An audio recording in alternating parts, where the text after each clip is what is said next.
Welcome everyone, Dylan Gemelli here today with a brand new video for you, and today I am going to talk about the pros and the cons of long and short esters on a steroid cycle. But before we get into that, I just have to give you all a huge thank you for all of the support ever since we got going back on the channel again. It is overwhelming and I am just more than appreciative. Now I ask everybody, please, if you have not subscribed yet, please subscribe to the channel. Please click that like button. Please leave comments. It truly, truly helps the channel to grow. And thank you to everybody that's been doing that for me. It is just amazing to say the least. So just a huge thank you to everybody. Now let's dive in to this topic because I get asked about this a lot. And look, there's pros and cons to both. All right, so let's just kind of look at the short esters first. Now, with the short esters, obviously it's going to be faster acting. You're going to need to inject more frequently. So let's say we're taking testosterone propionate or masteron propionate, tren acetate. These are all short esters, NPP.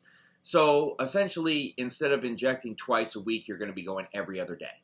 So like, let's say for instance, you go Monday, Wednesday, Friday, Sunday, Tuesday, Thursday, Saturday. You're going to continue to go every other day. Now, the nice thing about this is you don't have to run the cycles as long. So you can run a shorter cycle and essentially have an easier recovery time, an easier post-cycle for you to actually recover quicker. And it also gives you the ability to run more cycles within a year, because if you're running long cycles, then you're going to need more time off, because time on equals time off.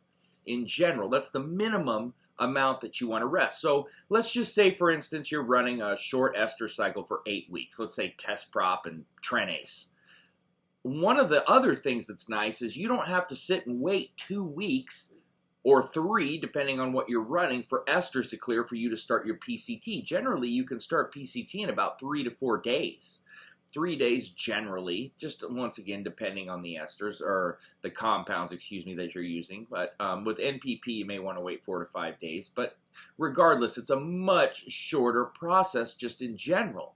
And like I said, you're going to recover quicker and you're going to be able to run more cycles during the year, which is a huge plus and added benefit. Also, when you're running a shorter ester, it's going to hit you quicker. So a lot of people will say, oh, I don't feel anything, I don't feel anything, especially if they're using like something like Deca or Equipoise. It's going to be a good 6 weeks before you really can tell that you're on. It's working and it's in your body and it's working, but you're not going to have that feeling as you would with the shorter ester cycle, where you're going to be feeling it, you know, generally within a week or two.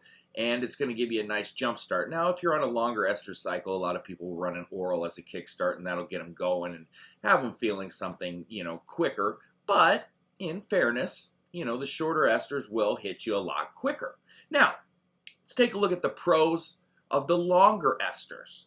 All right. 1, injection frequency. If you're somebody like me that just despises injecting, you prefer the longer esters, because you only have to inject twice a week generally, sometimes even only once a week depending on what you're running.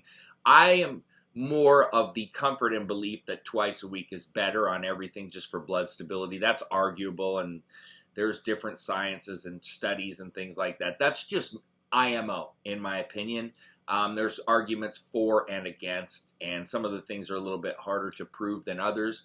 This is based on what I've done with coaching people over the years and how I personally feel. But like I said, it's arguable. But just injection frequency in general, all right? Oh, and let me also touch on this. One of the things about the shorter esters that's a pro is that if you're not agreeing with something, so let's say like trenase. I always tell people, if the first time that you're running tren, you want to start with tren acetate, because it will be out of your system much quicker. And if your body's not agreeing with it and it's causing you tremendous problems, especially emotionally, you want that shit out of your system ASAP. And with the shorter ester, it's going to be out much quicker than with a longer ester, where it could linger several weeks. All right, so that's another pro to that. Some people prefer the longer esters because they feel like they're getting more out of it because they're on for a longer period of time. And sometimes that could result in better results because you're able to use it longer. That's also something that is arguable. But that's to each their own, I guess, in a sense. Now, you may not be able to run as many cycles within a year on longer esters, but a lot of people like to have that feeling of being on for a long time. They feel like they're getting gains throughout, and they like to stay on for a longer duration of time. Now, if you're looking at the cons, though, there's going to be a longer rest period and longer time for recovery, so you got to keep that in mind. You're going to be able to run less cycles during the year, as I pointed out, so you have to keep that in mind as well. And things can linger in your system longer, especially if you're getting drug tested and things like that. The longer the esters are going to stay in your system longer. That's just the way that it is. But, you know, with the shorter esters and the pinning frequency, that can be rather annoying. It really can. And it's easier to make a mistake or miss a pin when you're having to worry about it every other day. And some people have trouble with that, although, you know, some people just have trouble in general keeping a schedule. But that's, you know, neither here nor there. Now, one thing about longer esters is a lot of times you're going to find that with the shorter esters, there's more compounds that have more PIP, which is post-injection pain, as opposed to longer esters. Generally, you're not going to have nearly as much pain on your injections either. A lot of the shorter esters are known to have more painful injections, like test-propionate, for example.